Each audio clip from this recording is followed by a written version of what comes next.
Hi, everybody. Welcome to Saturday Live at the Backyard Bird Center. We've had a lot of people in this week telling us that they're hearing owls at night. And I have done a program, and it's archived on the backyardbirdcenter.com if you want to the general owls of Missouri that we have here. But in particular, what I wanted to do today was talk about the king of the nighttime world, the great horned owl, this guy right here. There is no fiercer predator that I know of, especially in Missouri and quite possibly in all of North America. The great horned owl is an incredible, amazing bird. And why am I choosing right now to do the program? Well, this is a great time for you to get to see them. You know, these birds are nocturnal, the definition of nocturnal, and so you do not get the chance to see owls that often, especially during the daylight hours. So now is a great time to be looking for them. And why is that? Well, these birds nest incredibly early. Their entire nesting process from the time they lay eggs to the time that their babies fledge is almost a 3-month process. So they're at their nest a long time, and these birds are such incredible hunters. While hummingbirds, when they nest, they need to be able to get to lots of nectar, and this has to be a time whenever there are lots of flowers blooming and lots of little insects. Other animals, time their having babies with the proliferation of their most abundant food, a source that they can feed their babies. Well, great horned owls are such incredible predators that basically they have food all the time. And in the winter months, they lay their eggs and as early as December and have babies as early as January, and they're raising their young in the coldest, harshest of conditions. It's pretty incredible. Well, right now, where we're at in that stage of nesting, is that those babies are getting pretty big, and as when they get bigger, of course, whenever mom and dad or mom are at the nest, they're having to sit much higher in the nest, on the edge of the nest a lot, because the babies are taking up all the room in the nest.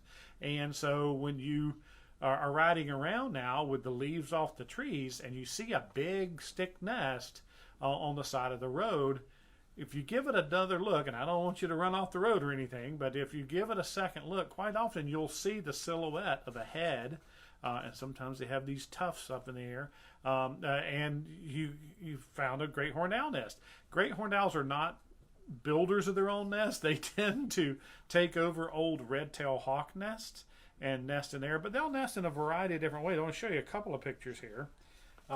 This is a great example. This nest is actually just down the street here.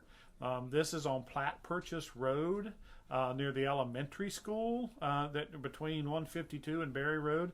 You can see this nest and see the mom and the babies quite often, especially right now. So if you're out riding around and you don't have to worry about a lot of traffic, you just pull down toward that elementary school right there. Is it Pathfinder Elementary? I think is the name of it.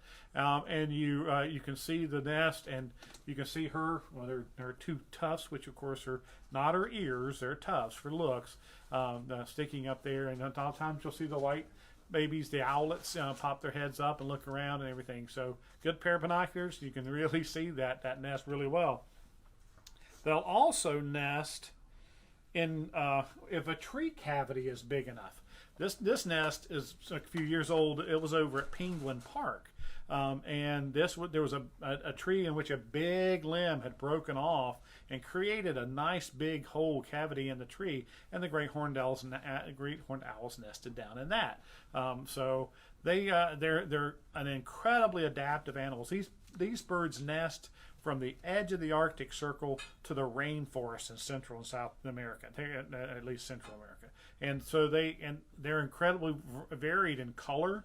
We think of our great horned owls as the typical color. The ones up at the top of the world are almost white. They're very, very pale gray.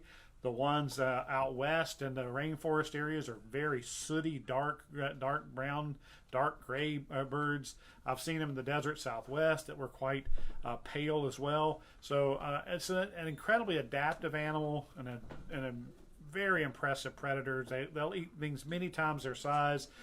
We have documented them killing wild turkeys, which are quite a bit larger.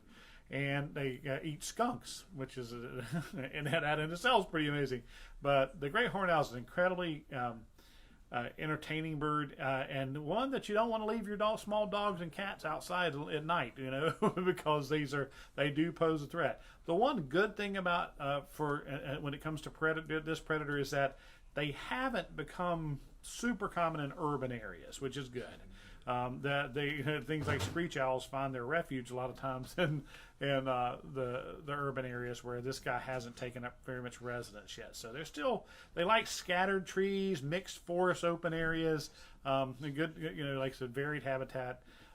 They make the sound. What do they sound like? I get asked that a lot.